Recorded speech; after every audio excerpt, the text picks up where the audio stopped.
ایسے زندگی آؤ علماء سے پوچھ لے، آئے جو مشکل پیش کوئی، آؤ علماء سے پوچھ لے۔ الحمدللہ رب العالمین والصلاة والسلام علی سید المرسلین، اما بعد فاعوذ باللہ من الشیطان الرجیم، بسم اللہ الرحمن الرحیم۔ الصلاة والسلام علیک یا رسول اللہ وعلی آلک واصحابک یا حبیب اللہ۔ الصلاة والسلام علیک یا نبی اللہ وعلی آلک واصحابک یا نور اللہ۔ میٹھے میٹھے اسلامی بھائیوں اور مدنی چینل کے ناظرین، سلسلہ دارالفتہ اہل سنت میں ایک بار پھر آپ کو مرحبا کہتے ہیں۔ الحمدللہ عز و جل بہت کچھ سیکھنے کو ملتا ہے، آج بھی ملے گا۔ آپ سلسلہ دیکھتے رہیں، اپنے علم میں اضافہ کرتے رہیں۔ ابتداءً درود پاک کی فضیلت کہ فرمان مصطفیٰ صلی اللہ تعالی علیہ وسلم ہے کہ جو شخص روز جمعہ 100 مرتبہ درود پاک پڑھے، جب وہ قیامت کے روز آئے گا تو اس کے ساتھ ایک ایسا نور ہوگا کہ اگر وہ ساری مخلوق میں تقسیم کر دیا جائے تو سب کو کفایت کرے۔ صلو علی الحبیب صلی اللہ تعالی علی محمد صلی اللہ علیہ وسلم۔ آئیے آپ کی کالز کو ہم شامل سلسلہ کرتے ہیں۔ بات پوچھنی تھی، یہ ایک میت کا جنازہ پہلے پڑھ چکے ہیں تو اس کے بعد وہ لوگ آگے اس کا جنازہ وہ لوگ پڑھ سکتے جنہوں نے پڑھا ہوا ہے؟ نماز جنازہ مختلف جنازے اگر ہوں تو کیا صورت ہوگی؟ الحمدللہ رب العالمین والصلاة والسلام علی سید الانبیاء والمرسلین، اما بعد فاعوذ باللہ من الشیطان الرجیم، بسم اللہ الرحمن الرحیم۔ نماز جنازہ میں تکرار جائز نہیں ہے، یعنی دوبارہ پڑھنا جائز نہیں ہے۔ ایک صورت ہے کہ جس میں نماز جنازہ میں تکرار ہو سکتی ہے، وہ صورت یہ ہے کہ اگر جو قریبی ولی ہے اس نے نماز جنازہ نہیں پڑھی ہے اور جنہوں نے پہلے پڑھی ہے انہوں نے ان کی اجازت سے بھی نہیں پڑھی ہے، نہ اس نے پڑھی ہے نہ پڑھنے کی اجازت دی ہے، لوگوں نے اپنے طور پر نماز جنازہ پڑھ لی ہے، تو اب اگر ولی اس کی پڑھے نماز جنازہ تو اس صورت میں جنہوں نے نہیں پڑھی ہے تو وہ ولی کے ساتھ نماز جنازہ پڑھ سکتے ہیں، لیکن جو پہلے پڑھ چکے ہیں ان کے لیے اب بھی پڑھنا جائز نہیں ہے۔ جیسے فرض کیا کہ کوئی باب المدینہ میں کام کاج کرتا ہے، محنت مزدوری کرتا ہے، اس کا یہاں پہ انتقال ہو گیا، اس کا یہاں پہ کوئی قریبی رشتہ دار، بھائی، والد، چچا کوئی بھی نہیں ہے، اب یہاں پہ لوگوں نے غسل کفن دے کر اس کی جو ہے وہ نماز جنازہ پڑھ لی ہے، اب اس کی میت اگر آبائی گاؤں جاتی ہے تو اس صورت میں جو اس کے قریبی ولی ہیں وہ اگر اس کو نماز جنازہ اس کی پڑھتے ہیں تو اب دوسروں کو بھی جنہوں نے نہیں پڑھی ہے وہ بھی شریک ہو سکتے ہیں۔ جو ادھر سے پہلے سے پڑھ کر گیا ہے وہ اب دوبارہ نہیں پڑھ سکتا۔ اچھا، ان کی کورس میں شاید یہ بھی تھا جیسے ایک جنازہ پڑھ کر ہم فارغ ہو گئے، اب فوراً دوسرا آ گیا، اس میں تو کوئی حرج نہیں ہے کہ اگر خدا نخواستہ کوئی ایسا حادثہ ہوا کہ ایک کی پڑھی پھر دوسرا آ گیا تو یہ تو ہر مسلمان کی نماز جنازہ پڑھی جائے گی، اور اگر اجتماعی طور پر بھی پڑھی جا سکتی ہے، الگ الگ بھی پڑھی جا سکتی ہے۔ اگر فرض کیا ایک ہی دن میں 4، 5، 6، 8، 10 جنازے جو ہے وہ پڑھنے پڑ گئے الگ الگ تو اس میں کوئی حرج نہیں ہے، یہ تکرار نہیں ہے۔ تکرار کا مطلب یہ ہے کہ جس کی نماز جنازہ پڑھی جا چکی ہے اس کی دوبارہ پڑھنا، تو یہ تکرار ہے۔ اس حوالے سے ایک رسالہ بھی موجود ہے نماز جنازہ کا طریقہ، تو آپ اس کو حاصل کر لیں گے تو انشاءاللہ مزید آپ کو اس پر معلومات مل جائے گی۔ جی، مزید کورس میں ہند کے سیر بیکانے سے عبدالعزیز عرض کر رہا ہوں، مفتی صاحب کی بارگاہ میں میرا سوال یہ ہے کہ اگر کسی اسلامی بھائی کی نماز قضا باقی ہو اور کیا وہ نوافل نمازی جیسے صلاۃ التوبہ، اسراء، 4 اوابین، تہجد یہ ادا کر سکتا ہے؟ نماز جنازہ اگر قضا ہے تو ابتدا کہاں سے ہوگی یہ بھی ارشاد فرما دیجیے گا، کب سے شمار کریں؟ نمازیں قضا ہوئی ہیں، جس کی نمازیں قضا ہوئی ہیں تو وہ سنت مؤکدہ اور تراویح کی بھی صاحب بارش شریف نے فرمایا، تراویح اور سنت مؤکدہ جی جی وہ ادا کرے گا اور فرائض بھی ادا کرے گا، فرائض، سنت مؤکدہ اور تراویح۔ اس کے علاوہ جو نوافل ہیں تو وہ نوافل کی بجائے اپنی قضا نمازیں ادا کرے۔ ٹھیک ہے۔ اور فقہا نے فرمایا ہے کہ جس کے اوپر قضا نمازیں ہیں صحیح، وہ اگر قضا نمازوں کے ہونے کے باوجود نوافل ادا کرتا ہے تو اس کے نوافل معلق یعنی لٹکے رہتے ہیں، کہ جب اس کے اوپر فرض باقی ہے تو اس کے اوپر لازم ہے کہ یہ اپنے پہلے فرض کو مکمل کرے۔ ٹھیک۔ بعض فقہا نے یہ بھی فرمایا ہے کہ اگر وہ وقتی نوافل پڑھ لیتا ہے تو اللہ تبارک و تعالیٰ سے امید رکھنی چاہیے کہ اللہ تبارک و تعالیٰ اس کے یہ نوافل قبول فرما لے، ٹھیک، اور جو نمازیں اس کی رہ گئی ہیں اپنی رحمت سے ان کے نوافل کو ان فرائض کے قائم مقام کر دے۔ ٹھیک ہے۔ نوافل چھوڑے نہیں پڑے، اور بالخصوص وہ نوافل کہ جن کی احادیث پاک میں ترغیب بیان کی گئی ہے، جیسے تہجد ہے، اشراق چاشت ہے، اوابین ہے، ٹھیک ہے، تو ان کو وہ ادا کرے۔ ٹھیک، یہاں مراد یہ بھی ہے کہ نوافل سے بعض نے فرمایا یہ بھی ہے کہ جن کی ترغیب احادیث پاک میں نہیں دی گئی، جن کے فضائل بیان نہیں کیے گئے، مطلقاً کوئی نوافل پڑھتا ہے تو اس کی بجائے اپنی قضا نمازوں کو پڑھے۔ لیکن صاحب بہار شریعت نے سنت مؤکدہ اور تراویح ان کا فرمایا کہ یہ ادا کرے، اور ان کے علاوہ نوافل کی بجائے جو ہے وہ اپنی قضا نمازوں کو ادا کرے۔ اچھا، قضا نمازیں ہم شمار کب سے کریں گے؟ قضا نمازیں پہلی بات تو یہ ہے کہ بہت سارے لوگ ایسے ہوتے ہیں کہ جن کی عام طور پر پڑھنے کی عادت بھی ہوتی ہے، ٹھیک ہے، لیکن مستقل عادت نہیں ہوتی ہے، 5 وقت کی نماز کی عادت نہیں ہوتی ہے، تو اپنی عادت کے مطابق وہ غور کر لے کہ اس کی کتنی نمازیں رہ گئی ہیں۔ ٹھیک ہے، تو اب اس کی جتنی نمازیں رہ گئی ہیں تو اس کا غالب گمان کر کے اپنی نمازوں کو حساب کتاب کر کے ادا کرنا شروع کر دے۔ ٹھیک، اور بعض وہ اشخاص ہوتے ہیں کہ جو جب سے وہ بالغ ہوئے نماز فرض ہوئی تو انہوں نے نماز پڑھی نہیں، یا جمعہ پڑھ لیتے ہیں، عیدین پڑھ لیتے ہیں، اس کے علاوہ نماز نہیں پڑھتے ہیں۔ تو پھر اس صورت میں اگر ان کو بلوغت کا وقت یاد ہے کہ بھئی وہ کس سال میں بالغ ہوئے تھے، تو اس صورت میں جب سے وہ بالغ ہوئے ہیں وہاں سے شمار کریں۔ اگر کسی کو اپنی بلوغت کا وقت معلوم نہیں ہے تو کم از کم جو ہے وہ مرد کے بالغ ہونے کی عمر جو ہے وہ 12 سال ہے، ٹھیک ہے، تو 12 سال سے وہ شمار کر لے، تاکہ اگر وہ فرض کیا کہ 12 سال میں بالغ ہو چکا تھا اور یہ 13 یا 15 شمار کرتا ہے تو 1 سال کی یا 2 سال کی اس کی نمازیں رہ جائیں گی۔ تو اس میں احتیاطاً جو بلوغ کے ابتدائی وقت ہے، ابتدائی عمر ہے جو بلوغ کی، تو وہاں سے یہ اس کو شمار کرے، تاکہ اگر کوئی نماز یہ ادا کر بھی لیتا ہے تو پھر رہ نہ جائے۔ صحیح۔ اچھا، اس میں ترتیب شرط ہوگی نمازوں کی، فجر، عصر، یا جس کی 6 سے جو ہے وہ 6 یا 6 سے زائد نمازیں قضا ہو چکی ہیں، اس کے اوپر ترتیب تو ضروری نہیں ہے۔ ٹھیک ہے، وہ نمازوں کو مکروہ وقت کے علاوہ قضا نماز کو کسی بھی وقت میں ادا کر سکتا ہے، یعنی یہ بھی کنفیوژن ہوتی ہے کہ کس وقت میں ادا کرے، تو جو 3 مکروہ اوقات ہیں ان کے علاوہ ہر وقت میں ادا کر سکتا ہے۔ صحیح۔ یوں بھی کر سکتا ہے کہ ظہر کی عصر میں کر لے، عصر کی ظہر میں کر لے، یہ بھی ہو سکتا ہے کہ ہر نماز کے ساتھ ساتھ ایک قضا ادا کرتا رہے، یہ بھی کر سکتا ہے کہ ایک ہی وقت میں جو ہے وہ 100 بھی پڑھ سکتا ہے، 500 بھی پڑھ سکتا ہے، اس میں کوئی قید بھی نہیں ہے کہ ایک ہی پڑھنی ہے یا 2 ہی پڑھنی ہے۔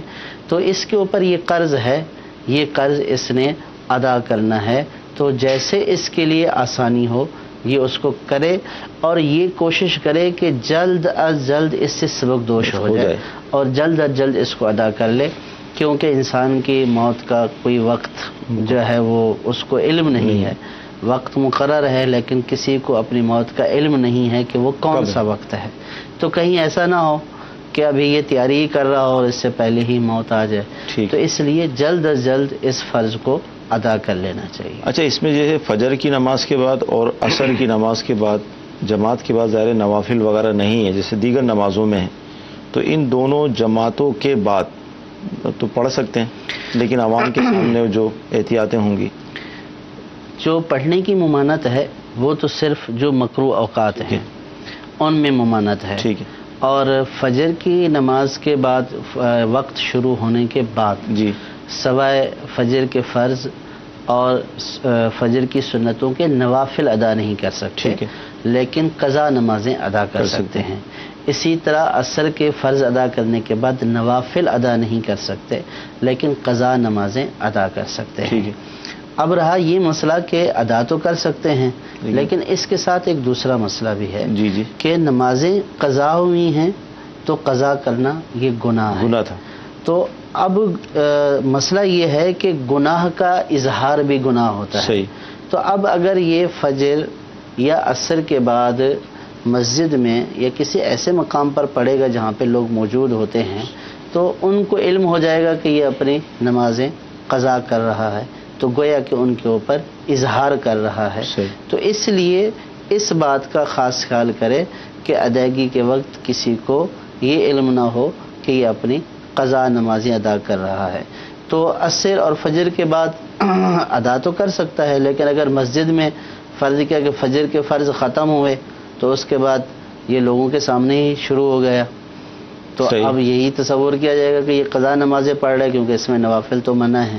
اسی طرح عصر کی نماز کے بعد جو یہ سلام پھرا اور یہ دور جا کر اگرچہ دور جا کر پڑھ رہا ہے لیکن شروع ہو گیا، تو اس میں بھی یہی تصور جائے گا کہ یہ قضا نمازیں پڑھ رہا ہے، اور ظاہر ہے کہ کئی پڑھ رہا ہے تو یہ تصور اور پختہ ہو جائے گا، ورنہ اگر 4 ہی پڑھتا ہے تو یہ تصور کیا جا سکتا ہے کہ ہو سکتا ہے کہ نماز میں فساد پیدا ہو گیا ہو۔ ٹھیک، اب اگر زائد پڑھ رہا ہے تو پھر یہ ایک اظہار کی صورت ہے، تو اس سے بچنا چاہیے، لیکن ان وقتوں میں پڑھنے کی ممانت نہیں ہے۔ ٹھیک۔ مدنی چینل کے ناظرین، قضا نمازوں کے حوالے سے بھی رسالہ موجود ہے، اور اگر آپ ایک کتاب لیں نماز کے احکام تو اس میں یہ رسالے موجود ہیں، تو انشاءاللہ آسانی کے ساتھ مزید معلومات بھی آپ کو حاصل ہو جائے گی۔ جی، مزید کورس لیں گے ہم۔ میرا مفتی صاحب سے یہ سوال ہے کہ میں نے جاب کے لیے اپلائی کیا ہوا ہے، تو وہاں پر اصل میں یہ پرابلم ہے کہ وہاں پر مجھے کچھ لوگوں نے، خاندان کے لوگوں نے بتایا کہ وہاں پر اگر آپ نے پیسے دینے کیے اور آپ کا حق کسی اور کو مل سکتا ہے، تو لہٰذا اس سچویشن میں اگر میں پیسے پے کروں گا کیا وہ رشوت دینا ہوگا یا ہمارا پیسہ دینا صحیح ہے اس جگہ پر؟ جی، کیا فرماتے ہیں؟ ایسی صورت میں پیسے دینا تو بالکل رشوت ہے، جی جی، اور یہ جیسا کہ فرما رہے ہیں کہ حق میرا چلا جائے گا، تو یہ وہ حق نہیں ہے کہ جو ثابت حق ہوتا ہے، اور یہ حق ثابت کہاں ہوا ہے؟ ٹھیک ہے، کہ انہی کا حق انہی کا حق ہے۔ جب ایک جاب آتی ہے تو اس کے اوپر عام طور پر فی زمانہ جو ہے وہ سینکڑوں لوگ جو ہے وہ بعض اوقات ایک سیٹ کے اوپر انہوں نے اپلائی کیا ہوا ہوتا ہے، تو ان میں کون حقدار ہے، تو بعض اوقات میرٹ کے اعتبار سے بھی اس کو دیکھا جاتا ہے، دیگر صلاحیتوں کے اعتبار سے بھی دیکھا جاتا ہے۔ اس طرح تو جو 200 افراد جنہوں نے اپلائی کیا ہے وہ سارے یہ بولیں گے کہ ہم حقدار ہیں۔ صحیح، ظاہر ہے کہ جب انہوں نے اپلائی کیا ہے تو وہ تمام شرائط جو ان کی مطلوبہ تھی وہ تو ان کے اندر ابتدائی شرائط تو پائی جا رہی تھی۔ صحیح، اب اس کا تحقق ہوگا اس صورت میں حق ثابت ہوگا جب انہوں نے ان کو منتخب کر لیا ٹھیک، کہ بھئی آپ ہی منتخب ہیں۔ صحیح، اب اگر کوئی رکاوٹ ڈال رہا ہے تو اس صورت میں یہ کہا جائے گا کہ ان کا حق ثابت ہو چکا، لیکن ابھی تو کوئی حق ثابت نہیں ہے، ہوا، تو اس کے لیے جو پیسے دیے جائیں گے وہ واضح طور پر رشوت ہیں، اور رشوت دینا لینا یہ دونوں گناہ ہیں۔ ٹھیک۔ ایسے میں اس کو شامل کرتے ہیں کہ سونا مرد کے لیے حرام ہے، گولڈ۔ اب اس میں یہ ہوتا ہے کہ بعض اوقات منگنی کی صورت میں یا شادی میں بھی سامنے والی پارٹی جو ہے سسرال اسے انگوٹھی پیش کرتی ہے، پہنائی جاتی ہے، تو اب یہ کیا کرے ایسے موقع پہ؟ پہن لے؟ جو چیز حرام ہے تو وہ ہر صورت میں حرام ہے۔ ٹھیک ہے، اب اس میں یہ نہیں ہے کہ انہوں نے پہنا دی، مجبور ہوں جیسے پہن لے، اس طرح تو پھر وہ اب یہ تو انگوٹھی پہناتے ہیں۔ صحیح۔ اب اگر فرض کیا کہ انہوں نے کانٹے پہنا دیے تو کیا یہ پہن لے گا؟ تو ایسا تو نہیں کہا جا سکتا کہ انہوں نے پہنا لیا۔ تو اصل میں یہ دیکھا جائے گا کہ جو چیز جس چیز کو شریعت نے حرام کیا ہے وہ بہر صورت حرام ہے، یہ مجبوری نہیں ہے، ان کو پہلے سے بتا دیا جائے کہ یہ چیز شرعاً درست نہیں ہے۔ اگر آپ نے کوئی ایسا اہتمام کرنا ہے تو وہ اہتمام کریں جو جائز اہتمام ہے، یعنی چاندی کی انگوٹھی 1 نگ والی، اور وہ بھی 4.25 ماشے سے کم کی، یہ مرد کے لیے، اور وہ بھی ایک، یہ مرد کے لیے پہننا جائز ہے، تو اس موقع کے اوپر وہ چیز پہنی جائے جس کا پہننا جائز ہے، جس کا پہننا جائز نہیں ہے تو اس کو نہ پہنا جائے۔ اور بعض چیزیں تو ایسی ہیں کہ ان کی طرف سے مطالبہ بھی کیا جائے تو مرد خود ہی سے منع کر دے گا کہ بھائی یہ تو میں نہیں پہن سکتا ہوں، جیسا کہ میں نے پہلے مثال دی ہے۔ صحیح۔ تو ایسی صورت میں اس طرف توجہ رکھنا چاہیے کہ شریعت کا حکم کیا ہے اور خواہ مخواہ کی باتوں کو مجبوری ظاہر نہ کیا جائے۔ اچھا، اسی طرح ارشاد فرمائیں کہ نماز جیسے 4 رکعت والی نماز ہے تو دوسری رکعت کے اندر التحیات کے بعد اگر درود پاک پڑھ لیا تو اس صورت میں اب کیا حکم ہوگا؟ نماز کا ذکر نہیں کیا کہ نماز جو ہے وہ فرض ہیں، واجبات ہیں، سنن مؤکدہ ہیں، غیر سنن مؤکدہ ہیں، تو ان تمام کے احکام مختلف ہیں۔ ٹھیک ہے۔ جیسے اگر سنن غیر مؤکدہ ہیں، صحیح، جیسے عصر سے پہلے 4 سنتیں ہیں، عشاء سے پہلے 4 سنتیں ہیں، تو ان میں دوسری رکعت میں جب وہ التحیات کے لیے بیٹھے گا، التحیات جو ہے وہ مکمل پڑھے گا، یعنی عبد الرسول پڑھنے کے بعد درود پاک بھی پڑھے گا، ساتھ دعا بھی پڑھے گا، اور پھر تیسری رکعت کے لیے جب کھڑا ہوگا تو ثنا سے شروع کرے گا۔ ٹھیک ہے۔ اور اگر سنت مؤکدہ ہیں یا فرض ہیں تو ان میں عبدہ رسولہ تک پڑھے گا۔ اس کے بعد اگر بھول کر بھی اس نے اللہم صلی علی محمد کا لفظ جو ہے وہ کہہ دیا تو اس صورت میں سجدہ صاحب لازم ہو جائے گا۔ ٹھیک ہے۔ مدنی چینل کے ناظرین، نماز کے حوالے سے احکام بھی آپ سن رہے ہیں، دیگر بھی مسائل چل رہے ہیں، انشاءاللہ مزید ایسے میں شامل کریں گے۔ مزید کورس کو لیتے ہیں ہم۔ فصل کے اوپر عشر ہوتا ہے، یہ کس حساب سے ہوتا ہے؟ فصل پہ عشر کس حساب سے ہوتا ہے؟ فصل پر جو عشر ہوتا ہے اس کی 2 صورتیں ہیں۔ ایک صورت تو یہ ہے کہ اس میں عشر کی جو مقدار کا تعین ہوتا ہے وہ اس کو جس پانی سے سیراب کیا گیا ہے اس کے اعتبار سے ہوتا ہے۔ اگر تو کسی فصل کو سیراب کیا گیا ہے بارش کے پانی سے، چشموں کے پانی سے، تو اس سے جو فصل حاصل ہوئی ہے اس کے اوپر عشر یعنی حاصل ہونے والی فصل کا 10واں حصہ۔ صحیح۔ اور اگر پانی جو ہے وہ کنویں سے کھینچ کر یا کسی کی ملکیت میں تھا اس کو خرید کر اپنی فصل کو سیراب کیا ہے تو اس صورت میں نصف عشر یعنی حاصل ہونے والی پیداوار کا 20واں حصہ بطور زکوٰۃ، بطور عشر دینا ضروری ہے، کیونکہ جس طرح مالوں کی زکوٰۃ ہے تو اسی طرح فصل جو اگائی جاتی ہے اس کی بھی زکوٰۃ ہے، اس کو عشر کہا جاتا ہے۔ تو اس کی مقدار کا تعین اس کو سیراب کرنے والے پانی کے اعتبار سے ہوتا ہے، اور اس میں اس بات کا بھی لحاظ رکھنا ہوتا ہے کہ جو اس کے اوپر اخراجات کیے جاتے ہیں، جیسے کھاد ڈالی یا بیج خریدا یا دیگر جو اخراجات، پانی پلوایا، تو یہ اخراجات نکالے بغیر جو بس پیداوار ہوئی اس کا 10واں حصہ نکال دینا ہے، اس کے بعد جو اس کے دیگر اخراجات ہیں پھر ان کا حساب کتاب۔ اس میں سال گزرنے کی شرط تو نہیں ہے؟ اس میں سال گزرنے کی شرط نہیں ہے، اس میں فصل جب پک جائے گی، چاہے وہ 2 مہینے کی فصل ہے، 3 مہینے کی ہے، سال کی ہے، تو جب بھی فصل حاصل کی جائے گی اس کے اوپر عشر یا نصف عشر جو بھی ہوگا وہ لازم ہوگا۔ ٹھیک جی، مزید کالز؟ مفتی صاحب کی بارگاہ میں عرض ہے کہ یہ ارشاد فرما دیں کہ والدین کے حقوق بہار شریعت کے کس حصہ میں ہیں؟ جی، والدین کے حقوق، والدین کے حقوق سے متعلق بیان بہار شریعت کے 16ویں حصے میں موجود ہے، ٹھیک ہے، لیکن احادیث اس میں موجود ہیں اور وہ اتنا تفصیلی نہیں ہے۔ اگر تفصیل سے پڑھنا ہے تو سیدی اعلی حضرت رحمۃ اللہ تعالی علیہ کے فتاوی رضویہ کی 24ویں جلد میں والدین کے اولاد پر اور اولاد کے والدین پر حقوق تفصیل کے ساتھ بیان کیے گئے ہیں، تو وہاں سے پڑھ لیا جائے۔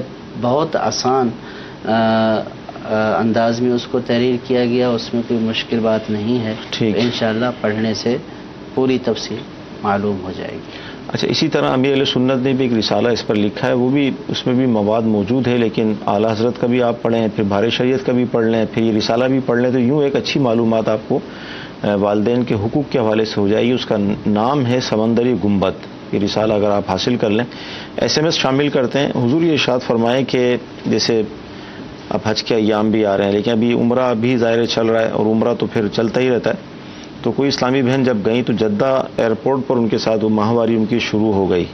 اب وہ ڈائریکٹ چلی گئیں وہاں سے ہوٹل میں، پھر 4 دن وہاں گزارے، پھر وہاں سے ڈائریکٹ مدینہ شریف 8 دن کے لیے۔ اب مدینے سے جب وہ واپس آئیں گی مکہ شریف، تو اب وہ کیا کریں، ان کے عمرے کی صورت کیا ہوگی؟ یعنی عمرہ نہیں کیا انہوں نے، یہاں جو سلسلہ شروع ہو گیا تو حرم میں داخل نہیں ہوئے جیسے، اب کیا کریں، کفارہ کیا ہوگا اس حوالے سے؟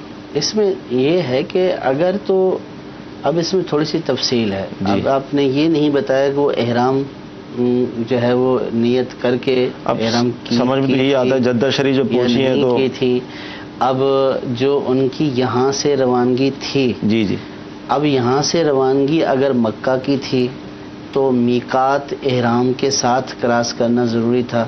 اصل میں یہ نا کہ مکے یعنی مکے حرم میں داخل نہیں ہوئی، اس کی وجہ سے وہ اب ہوٹل ہی چلی گئیں ڈائریکٹ، پھر وہاں سے 8 دن کے لیے مدینے۔ دیکھیے اس میں تو پوری تفصیل ہوگی کہ اگر فرض کیا کہ ایام شروع بھی ہو گئے ہیں، صحیح، اگر کسی کا مکہ جانے کا ارادہ ہے تو بغیر احرام کے میقات کو کراس کرنا جائز نہیں ہے۔ جی جی، اگر کراس کریں گی تو دم لازم ہو جائے گا۔ ٹھیک ہے۔ اب اگر ان کا مکہ ہی جانے کا ارادہ تھا اور وہ جدہ میں جو ہے وہ رک گئی ہیں، تو میقات تو انہوں نے بغیر احرام کے کراس کر لیا ہے، ٹھیک ہے، تو اس صورت میں دم لازم ہو جائے گا۔ ٹھیک ہے۔ تو اس میں پوری مسئلے کی تفصیل نہیں ہے کہ وہ احرام کی نیت کے ساتھ تھی نہیں تھی، پھر انہوں نے احرام کا کیا کیا، تو جب تک پوری تفصیل نہیں ہوگی تو اس مسئلے کا جواب نہیں۔ ٹھیک ہے۔ امام صاحب کی سجدے کی حالت میں اگر 3 انگلیاں ان کا پیٹ زمین پر نہیں لگتا تو اس صورت میں مقتدیوں کی نماز پہ کیا اثر پڑے گا؟ 3 انگلیوں جو ہے وہ 3 انگلیوں کا لگنا یہ واجب ہے، ٹھیک ہے، اور 1 انگلی کا لگنا فرض ہے۔ تو واجب کے ترک کی صورت میں نماز جو ہے وہ کراہت تحریمی کے ساتھ ادا ہو جاتی ہے، یعنی فرض ادا ہو جاتا ہے، ٹھیک ہے، لیکن ایسی نماز کا لوٹانا ضروری ہوتا ہے۔ ٹھیک ہے۔ اور اگر کسی امام صاحب کے بارے میں علم ہے کہ وہ ایسا کرتے ہیں تو پھر اس صورت میں اس کے پیچھے نماز جان بوجھ کر پڑھنا جائز نہیں ہے۔ ٹھیک جی، مزید کورس لیں گے؟ میں کاشف بات کروں کراچی سے۔ مجھے یہ پوچھنا تھا کہ جب جماعت کے ساتھ نماز پڑھ رہے ہوتے ہیں تو اس میں کون کون سی تکبیرات جو ہیں وہ پڑھنی چاہیے، یعنی تلاوت کرنی چاہیے، اور اس کے بعد اللہ اکبر جب امام کہتا ہے تو مقتدی کو بھی کہنا چاہیے، اسی طرح سمیع اللہ لمن حمیدہ؟ تلاوت کا بھی آپ نے تذکرہ کر دیا، انشاءاللہ مفتی صاحب جواب دیں گے۔ امام کے ساتھ امام کی ابتدا میں جب نماز ادا کر رہے ہوں تو تلاوت کرنا مقتدی کے لیے جائز نہیں ہے۔ ٹھیک ہے۔ امام کی قرات مقتدی کی قرات ہے۔ تو اس کے علاوہ جتنے بھی نماز کے اذکار ہیں، جی، قیام میں تلاوت کے علاوہ جتنے بھی نماز کے اذکار ہیں، جیسے تکبیرات انتقال، صحیح، یعنی رکوع میں جانے کے لیے تکبیر، پھر رکوع سے اٹھنے کے لیے سمیع اللہ لمن حمدہ تسمیع، اور پھر سجدے میں جانے کے لیے، ان سب کو ادا کریں گے۔ یعنی امام تو ادا کرے گا ہی کرے گا، لیکن مقتدی بھی ادا کرے گا۔ یہ تکبیرات تکبیر انتقال یہ سنت ہے اس کا ادا کرنا، تو یہ بھی ادا کریں گے۔ اور اسی طرح جو اگر ہم رکوع میں جاتے ہیں تو رکوع کی تسبیح، سجدے کی تسبیح، یہ پڑھنا بھی جو ہے وہ مقتدی پڑھے گا۔ اور پھر التحیات پہ بیٹھیں گے تو یہ پڑھنا جو ہے وہ مقتدی کے اوپر بھی لازم ہے۔ تو صرف مقتدی قراءت نہیں کرے گا، اس کے علاوہ نماز کے بعض اذکار ایسے ہیں کہ جن کی حیثیت سنت کی ہے، بعض اذکار ایسے ہیں کہ جن کی حیثیت واجب کی ہے، تو وہ سارے اذکار کرنے ہیں۔ صحیح جی، مزید کال۔ میرا نام زاہد حمید مناز ہے، واقعی سے میں بول رہا ہوں جی۔ سوال میرا تو یہ ہے کہ جو ہم تلاوت سنتے ہیں اس میں قرآن پاک ہم تلاوت میں سنتے ہیں، تو اس کو اصالِ ثواب کے لیے دے سکتے ہیں وہ قرآن پاک؟ جی، اصالِ ثواب سنا جو قرآن پاک کا پڑھنا بھی ثواب ہے، قرآن پاک کا سننا بھی ثواب ہے، ٹھیک، اور قرآن پاک کا دیکھنا اور چھونا بھی ثواب ہے، ٹھیک. تو جو بھی ثواب حاصل ہوا ہے تو اس کو اپنے مرحومین یا زندہ کسی بھی شخص کو، مسلمان کو ایصال ثواب کیا جا سکتا ہے. ٹھیک ہے. ایصال ثواب ہوتا ہے کس طرح ہے؟ طریقہ کار کیا ہے؟ مطلب باقاعدہ اہتمام ہوگا، شیرنی ہوگی اور کسی کو بلانا پڑے گا، وہ فاتحہ پڑھیں گے، یا کیسے کریں؟ یہ بھی تھوڑا ہوتا ہے کہ ایصال ثواب کے لیے کسی قسم کے اہتمام کی ضرورت نہیں ہے. اچھا، ایصال ثواب دو لفظ ہیں. ایصال کا مطلب پہنچانا، ٹھیک ہے، ثواب کا پہنچانا. ٹھیک ہے. ایصال ثواب ثواب کا پہنچانا. آپ جس کو بھی ثواب پہنچانا چاہتے ہیں تو اللہ تعالیٰ کی بارگاہ میں یہ دعا کریں کہ یا اللہ اس عبادت کا جو بھی مجھے ثواب حاصل ہوا، یہ ثواب میں فلاں کو ایصال کرتا ہوں. سبحان اللہ. تو آپ جب اس کو ایصال کر دیں گے تو اللہ کی رحمت سے وہ ثواب اس تک پہنچ جائے گا. تو جو اللہ تعالیٰ نے آپ کو ثواب دیا، اللہ تبارک و تعالیٰ وہی ثواب اس کو بھی پہنچا دے گا اپنی رحمت سے کہ جس کو آپ نے ایصال ثواب کیا ہے، اور آپ کے اپنے ثواب میں بھی کوئی کمی نہیں ہوگی.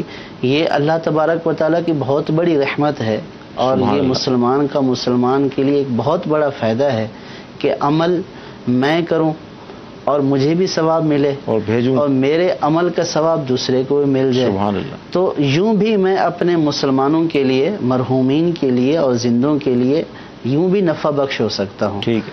کیونکہ احادیث پاک میں یہ بیان کیا گیا کہ مرنے کے بعد انسان کے اعمال کا سلسلہ منقطع ہو جاتا ہے سوائے 3 چیزوں کے.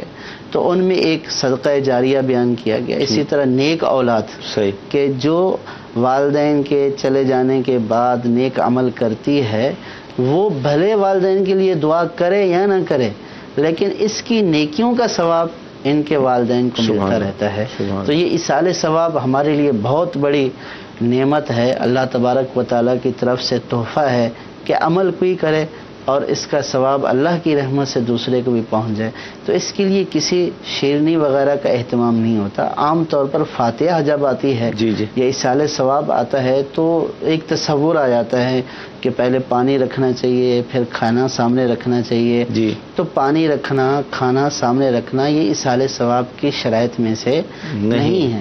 ایصال ثواب تو اتنا ہے کہ آپ نے جو نیک عمل کیا ہے، بس اس نیک عمل کا ثواب آپ کسی بھی مسلمان کو پہنچا دیں تو یہ ثواب پہنچ جائے گا. عام طور پر جو کھانا رکھا جاتا ہے تو وہ کھانا پکایا جاتا ہے، تو اس میں مقصود یہ ہوتا ہے کہ ایک تو میں نے نیک عمل وہ کیا کہ جو عمل کر کے کیا، یعنی نماز پڑھی، قرآن پاک پڑھا، درود پاک پڑھا، اس کا ثواب. اور دوسرا جو میں نے یہ کھانا پکایا اور اس کھانا کو میں فقراء کے اوپر صدقہ کروں گا، اس کھانے کا ثواب بھی پہنچ جائے. عمل تو میں نے کیا ہوا ہے، کھانا بھی پیش جائے، جو کھائے گا اس کا پیٹ بھرے گا، نظر ہے. تو کہ یا اللہ جو میں نے عمل کیا اور جو میں نے یہ کھانا پکایا، اس کا ثواب میں فلاں مسلمان کو دیتا ہوں. تو یوں رکھنے میں کوئی حرج بھی نہیں ہے، لیکن یہ رکھنا ضروری بھی نہیں ہے. اس کے بغیر بھی ثواب، ایصال ثواب ہو سکتا ہے. اچھا، اس میں یہ ہے کہ کیا سالانہ فاتحہ کے وقت ایصال ثواب کیا جائے کہ سال میں جب وہ دن آئے، یا ہم روزانہ بھی کر سکتے ہیں، ہر نماز کے بعد بھی کر سکتے ہیں؟ کیا اس حوالے سے کیا فرمائیں گے؟ پہلا تو یہ تصور ہے ایصال ثواب کے بارے میں کہ مردوں کو کیا جاتا ہے. یہ تصور بھی درست نہیں ہے. مردوں اور زندوں جو بھی مسلمان ہیں سب کو کیا جا سکتا ہے. اور جو سالانہ فاتحہ ہے وہ عام طور پر مرنے والوں کے لیے ہوتی ہے. تو اب حدیث پاک میں یہ ارشاد فرمایا جس کا خلاصہ یہ ہے کہ مرنے والے کو اپنے عزیز و اقارب کی طرف سے ایصال ثواب کا ایسا انتظار ہوتا ہے کہ جیسے پانی میں ڈوبنے والے شخص کو کسی بچانے والے کا انتظار ہوتا ہے. تو میت گویا کہ ڈوبنے والے شخص کی طرح ہے. اب ایصال ثواب اس کو پہنچ گیا تو اس کا یعنی کہ مددگار آ گیا. تو اب یہ مددگار سال کے سال نہیں ہونا چاہیے، اور یہ آپ روزانہ کی بنیاد پر، بلکہ کوئی سا بھی نیک عمل آپ نے کیا، 5 وقت کی نماز ادا کر دی، اس کا ثواب، نوافل ادا کیے اس کا ثواب، درود پاک پڑھا، سورہ اخلاص پڑھی، سورہ اخلاص کا اتنا ثواب ہے کہ ایک تابعی بزرگ فرماتے ہیں کہ ایک مرتبہ میں قبرستان میں گیا تو میری آنکھ لگ گئی، میں نے دیکھا کہ قبرستان کے سارے مردے جمع ہیں اور کچھ چیز تقسیم کر رہے ہیں۔ اللہ اکبر۔ تو میں نے ان سے پوچھا کہ کیا قیامت قائم ہو گئی، کیوں آپ قبروں سے نکل کر آ گئے ہو؟ تو انہوں نے کہا نہیں، قیامت قائم نہیں ہوئی، دراصل ایک شخص قبرستان کے پاس سے گزرا تھا، اس نے ایک مرتبہ یا 3 مرتبہ سورہ اخلاص پڑھ کر ہمیں اصالہ ثواب کی تھی، تو ہم 1 سال سے اس کا ثواب تقسیم کر رہے ہیں۔ آپ اندازہ کریں کہ ایک سورہ اخلاص کا ثواب، اتنا ثواب، تو آپ اگر روزانہ ایک سورہ اخلاص ہی اپنے مرحومین کے لیے اصالہ ثواب کر دیں تو یہ ان کے لیے بہت بڑا تحفہ ہے۔ تو یہ ضروری نہیں ہے کہ سالانہ فاتحہ یا جو ہے وہ سالانہ خاص موقع، یہ نہیں ہے۔ آپ اصالہ ثواب کی کثرت کریں کہ اب آپ زمین پر رہ کر قبر میں جانے والوں کو جو نفع پہنچا سکتے ہیں وہ ایک ہی ہے کہ ان کو اصالہ ثواب۔ سبحان اللہ۔ مدنی چل کے ناظرین، شب برات کی رات یا عید کی نماز پڑھنے کے بعد عموماً لوگ قبرستان جاتے ہیں، جانا چاہیے، اچھی بات ہے، اس کی الگ فضیلت ہے، جو بھی اس کے مسائل ہیں، لیکن اس وقت جا کر اصالہ ثواب بھی کیا جاتا ہے۔ ظاہر جانے کا مقصد یہ ہوتا ہے کہ مغفرت کی دعا کی جائے گی، پھول ڈالے جائیں گے، لیکن ہم روزانہ بھی یہ نیک عمل کر کے اپنے دنیا سے رخصت ہونے والوں کو اصالہ ثواب کر سکتے ہیں۔ جس طرح مفتی صاحب نے سورہ اخلاص کی مثال دی کہ وہ جو مردے تھے وہ 1 سال تک اس کے ثواب کو تقسیم کرتے رہے، تو کتنا آپ سوچیں کہ اس میں اجر ہے۔ سورہ اخلاص پڑھ کر پھر جو پورا قرآن پڑھ کر کرے گا، سورہ یاسین پڑھ کر کرے گا، دیگر نیک اعمال کر کے کرے گا، تو کتنا اجر ہوگا اس کا آپ اندازہ نہیں لگا سکتے۔ جی مزید کال۔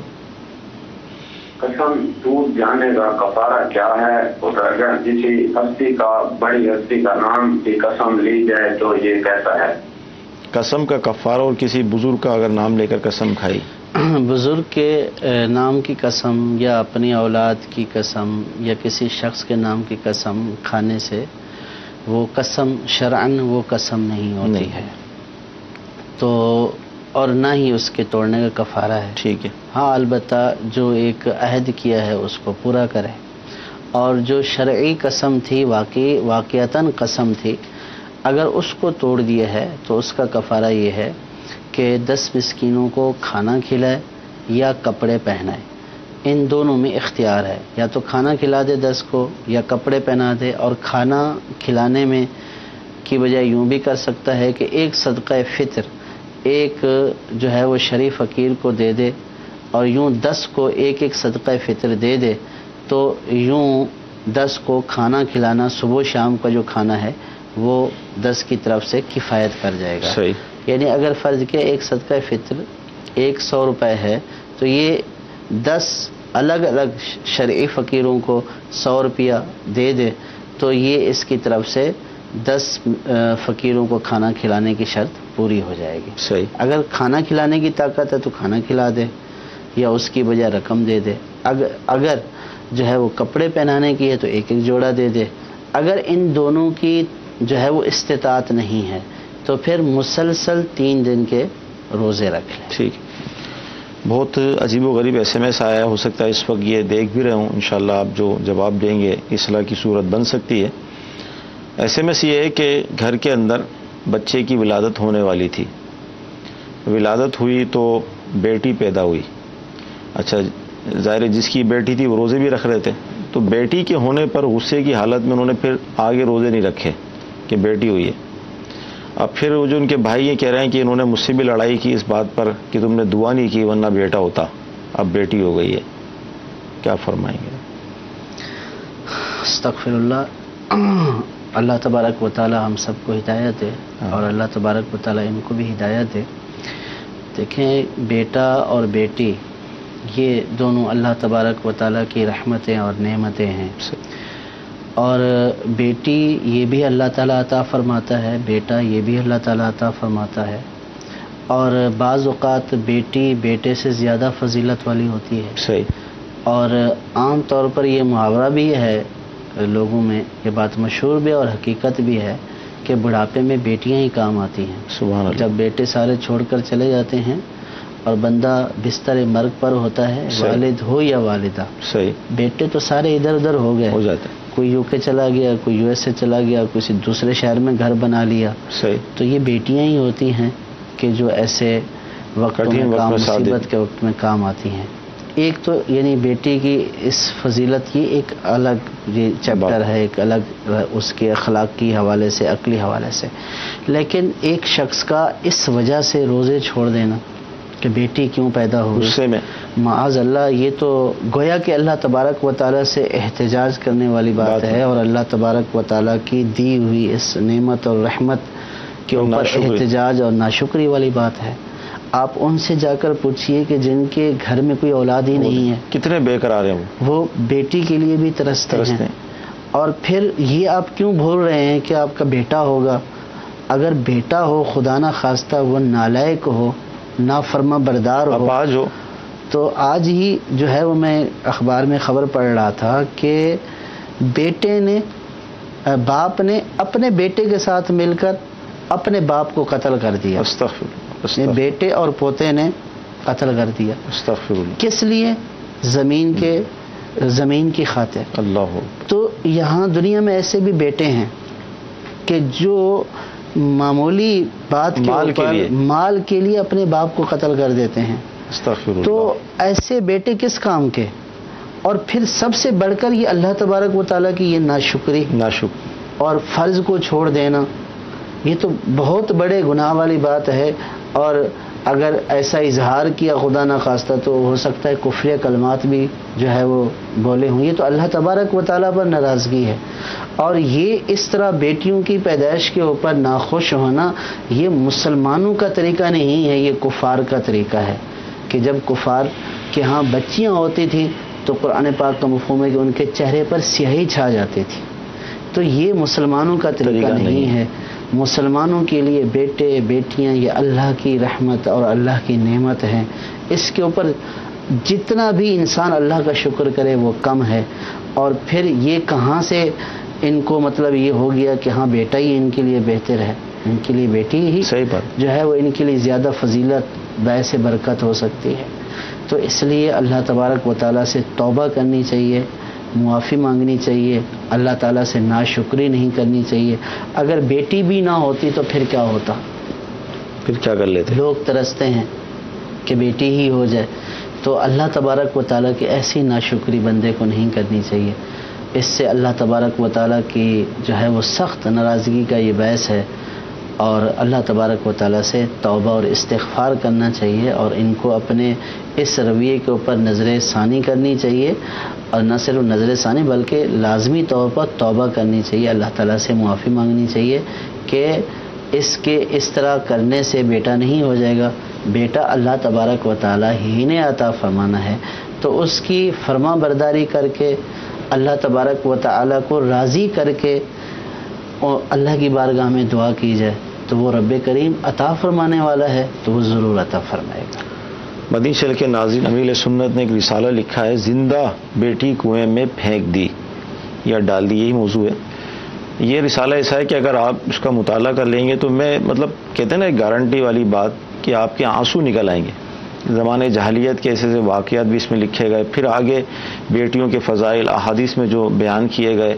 تو بہت پیارا رسالہ, آپ اس کا مطالعہ کر لیں. اور یہ جو ہمارے اسلامی بھائی ہیں جن کی طرف سے یہ آئی ہے, SMS آیا ہے, اگر یہ پڑھ لیں گے تو انشاءاللہ تعالی یہ اپنے روزوں کی قضا بھی آگے ان کو کرنی ہوگی.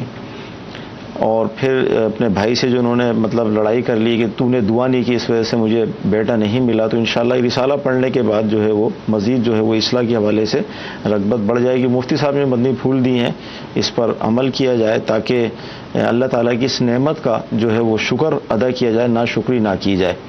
اچھا حضور, یہ ارشاد فرمائیں عمرے کا جو تھا, پاکستان سے عمرے کی نیت سے گئیں, وہ جدے میں یہ معاملہ ہو گیا, پھر ظاہر عمرہ ادا ہی نہیں کیا, ہوٹل پہ 4 دن گزارے, پھر مدینے چلی گئیں, مدینے میں 8 دن گزارے. اب جب واپسی آئیں گی مکے تو ایک ہی احرام میں 2 نیتیں کر لیں عمرے کی یا کفارہ ادا کریں؟ اصل مسئلہ یہ کہ انہوں نے کیا یہ تفصیل تو ہو گئی. اب جب عمرہ ادا ہی نہیں کیا نا, ڈائریکٹ وہ چلی گئی احرام, اس میں کوئی حرج نہیں ہے. اگر جدہ سے مدینہ چلی گئی ہیں احرام کی, اب یہ احرام کی پابندیوں میں ہیں, صحیح ہے. اب یہ اگر 10 دن تک بھی عمرہ نہیں کرتی تو کوئی حرج نہیں ہے. لیکن انہوں نے کیا کیا یہ ضروری ہے کہ انہوں نے احرام اتار دیا، کی نیت جو ہے وہ احرام اتارنا تو نہیں ہے، احرام کی نیت انہوں نے ختم کر دی ہے، کیا کیا ہے؟ تو اصل مسئلہ یہ ہے. صحیح ہے. پھر اگر یہ مدینہ چلی گئیں اور احرام کی پابندیاں اور احرام کی نیت انہوں نے برقرار رکھی، اس کو توڑا نہیں ہے اور جا کر عمرہ کر لیا تو کوئی حرج نہیں ہے. ٹھیک ہے. اصل یہ ہے کہ جب یہ جدہ میں ان کا جو ٹھہرنا تھا پھر مدینے جانا تھا، اس میں اصل مسئلہ اس دوران کیا کیا انہوں نے، وہ جو پہلے نیت کر چکی تھی. تو یہ جو ہے وہ دارالفتہ اہل سنت سے رابطہ کر لیں، اور یہ انتہائی نازک اور حساس مسئلہ ہے. اس میں دم لازم ہونے یا نہ ہونے کے حوالے سے بھی مسائل ہو سکتے ہیں. ٹھیک ہے. تو پوری تفصیل بتا کر اپنا مسئلہ معلوم کر لیں.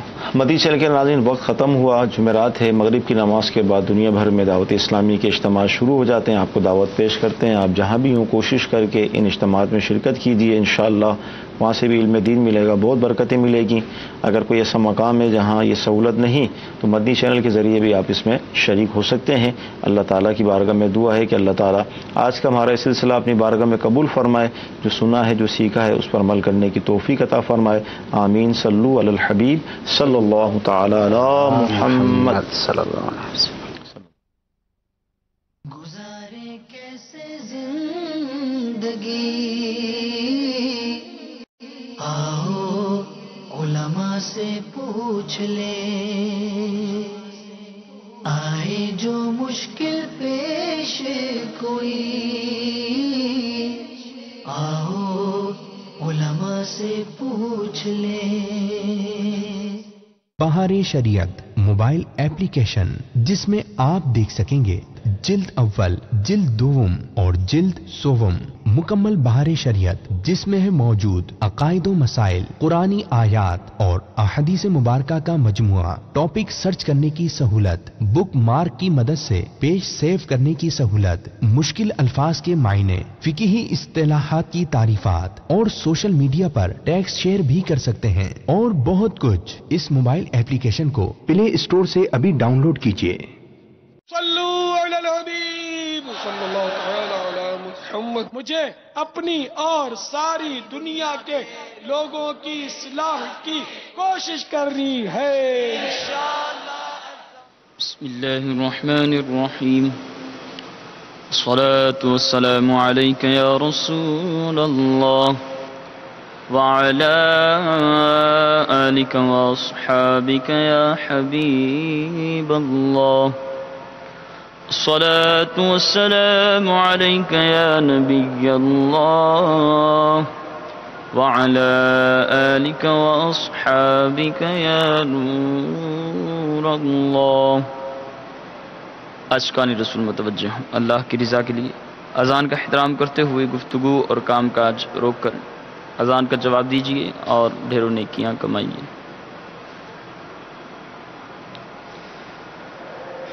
اللہ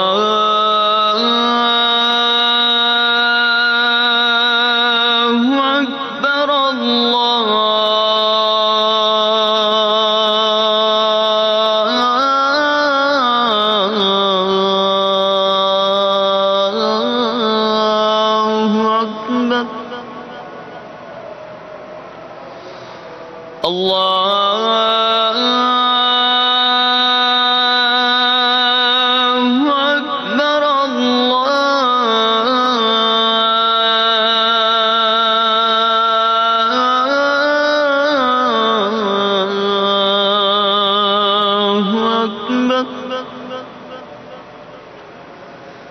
أشهد أن لا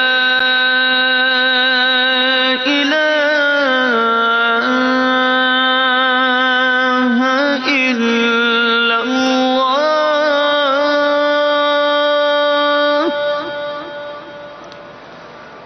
أشهد أن لا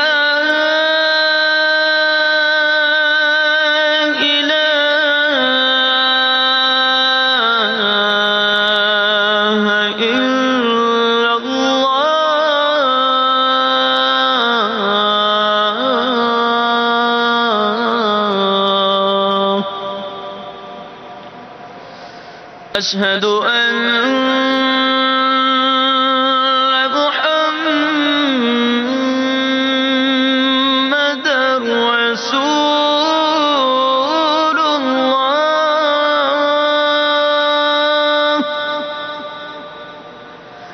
أشهد أن محمد رسول الله حي على الصلاة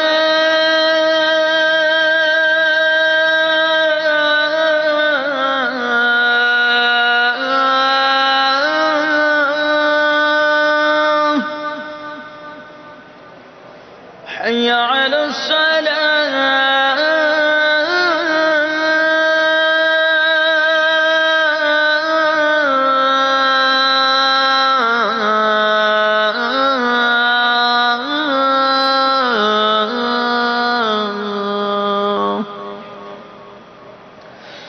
حي على الفلاح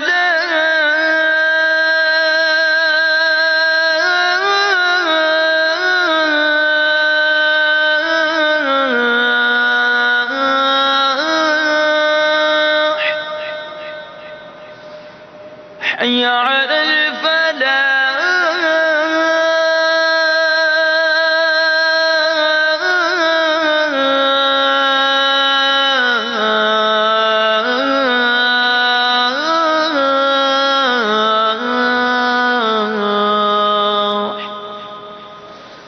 الله أكبر الله أكبر لا إله